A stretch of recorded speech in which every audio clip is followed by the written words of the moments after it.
How Trump's Iran policy made space for China.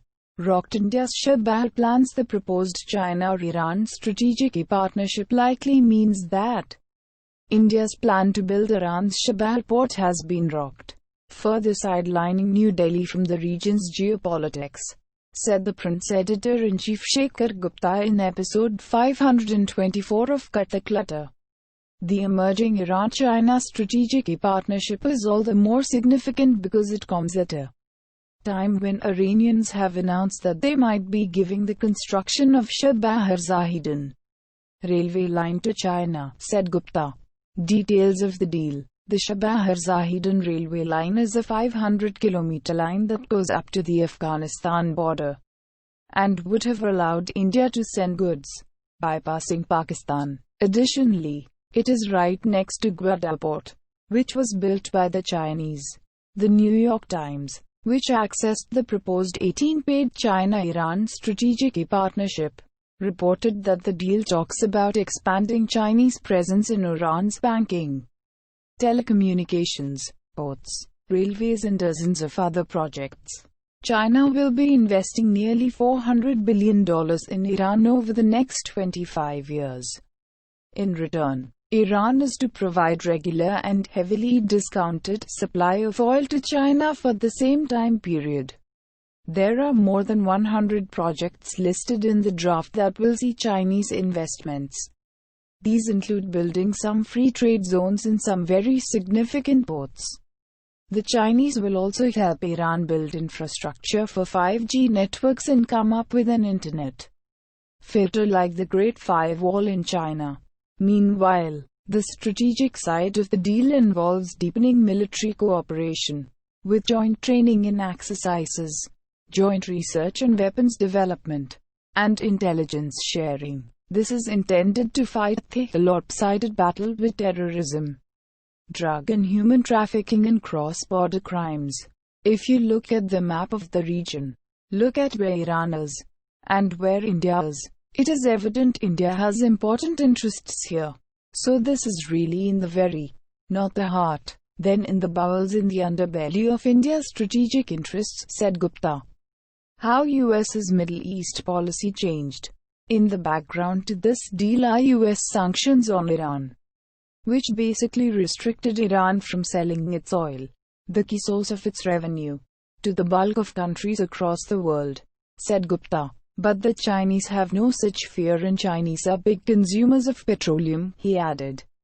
US's marginalization of Iran is, in fact, the key driver behind Iran and China partnership. Under former US President Barack Obama, the US had decided to withdraw troops from Middle East's quagmires and pivot towards Asia. As a part of this plan, Obama also signed a nuclear deal with Iran, which was not just about nuclear weapons. It was about a strategic shift in America's view from Middle East. From the Arab Middle East to Asia, said Gupta. The idea was that Obama was taking a punt on Iran becoming a more reliable and more useful ally or partner in future than just the Arab countries, or at least balancing the Arab countries in the process. That's changing now, he adds.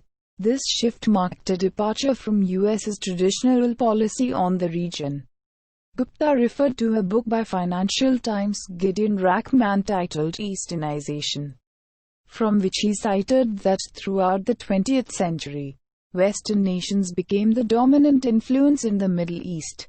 As the Second World War ended, the US became the dominant foreign power in the Middle East, replacing France and Britain. And during the Cold War, the region got split between the US and the Soviet Union, where the US allies included Israel, Saudi Arabia, UAE, Turkey, and Iran. To begin with, Soviet Union had Egypt, Iraq, Syria, and to some extent, Turkey to begin with, but then it changed over time, he said. The US heavy involvement in the region was necessary to ensure oil supplies from the Middle East, which, back then, had complete monopoly over it. Trump marginalized Iran. When Obama came to power, he was irritated with what was happening in the Middle East. So he decided to cut America away from it and focus on Asia. Moreover, given that the US had now become oil self-sufficient, it did not need Middle East as much.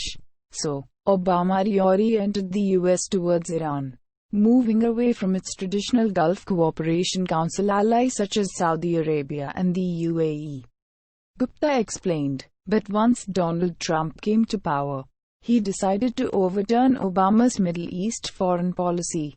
Unlike Obama, Trump had a liking for Saudi, UAE, and Israel's leadership, and he decided to go back to the traditional US orientation in the region, which meant sidelining Iran. And this included withdrawing from the 2015 Iran nuclear deal and enforcing severe sanctions on Iran. Now, as Iran finds itself marginalized, China is willing to provide both means economic lifeline as well as international strategic support, remarked Gupta. China's growing presence in Iran holds severe ramifications for India. It means that Iran is shutting down Indian projects in their country, said Gupta. One of the proposed ports in Iran that China plans to build is a Jask, located next to the Gulf of Hormuz. It is one of 7 maritime choke points across the world.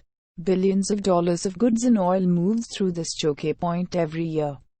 If China builds a port at Jask, it'll be the first time in the world's strategic history that China has a leverage over one of the 7 key choke points in the world, Gupta explained.